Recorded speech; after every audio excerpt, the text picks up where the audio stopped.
Hi guys, இப்படிக்கு விஜி. என்னோடய ஸ்டைலில் தேங்காய் பாறை ஃபிஷ் தவா ஃப்ரை ரொம்ப சிம்பிளாக பார்க்கலாமா? மஞ்சள் தூள், தேவையான அளவுக்கு மிளகாய் தூள் அண்ட் கொஞ்சமாக ஃபிஷ் ஃப்ரை மசாலா. இது கோட் ஆகிறதுக்காக கொஞ்சமாக அரிசி மாவு சேர்த்துக்கிறேன் அண்ட் கொஞ்சமாக இஞ்சி பூண்டு பேஸ்ட்டு, அரை லெமனை பிழிஞ்சு விட்டுக்கலாம். இந்த ஹோல் ஃபிஷ்ஷுக்கு தேவைப்படுற அளவுக்கு சால்ட்டு சேர்த்து இதை நல்லா மேரினேட் பண்ணி எடுத்து வச்சுக்கலாம். இது நீங்கள் ஃப்ரிட்ஜில் வச்சுட்டு 1 hour கழித்து ஃப்ரை பண்ணிங்கன்னா இன்னும் சூப்பராக இருக்கும். பட் நான் டேரெக்டாக அப்படியே பண்ணுறேன். தவாவில் எண்ணெய் ஊற்றி கருவேப்பிலை தாளித்து நம்ம மேரினேட் பண்ண ஃபிஷ்ஷஸ் 1 by 1 போட்டு நீங்கள் பொறுமையாக மீடியம் ஃப்ளேமில் வச்சு நல்லா குக் பண்ணி எடுத்திங்கன்னா மொறுன்னு வரும். அரிசி மாவு சேர்க்கறதுனால ஃபிஷ் ரொம்பவே மொறுன்னு இருக்கும். ரொம்ப நேரத்துக்கு மொறுன்னு இருக்கும். நம்ம வேறு எந்த அடிஷ்னல் மசாலாவும் சேர்க்கல.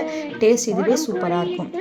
நல்லா பொரிச்சு எடுத்த இந்த ஃபிஷ் பார்த்திங்கன்னா நல்ல மழை டைமில் அப்படியும் சாப்பிடலாம். 1 by 1 வச்சு கூட ஆனியன் லெமனை புரிஞ்சு சாப்பிட்டிங்கன்னா சூப்பராக இருக்கும். ஆர்எல்ஸ் இதை வெஜ் ஆர் நான்வெஜ் லஞ்ச் எதுக்காக இருந்தாலும் பக்காவான ஃபிஷ்ஷாக இருக்கும். ரொம்பவே சிம்பிளாக இருக்கிறதுனால நீங்கள் இந்த ஃபிஷ் பார்த்திங்கன்னா குழந்தைங்களும் தரலாம்.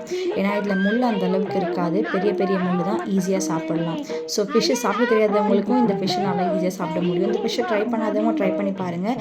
இந்த ஃபிஷ்ஷோட டேஸ்ட் எப்படி இருக்குன்னு கமெண்ட் பண்ணுங்கள். அண்ட் வாங்க நீங்களும் இதில் ஒரு வாய் சாப்பிட்டு போங்க. என்ஜாய்.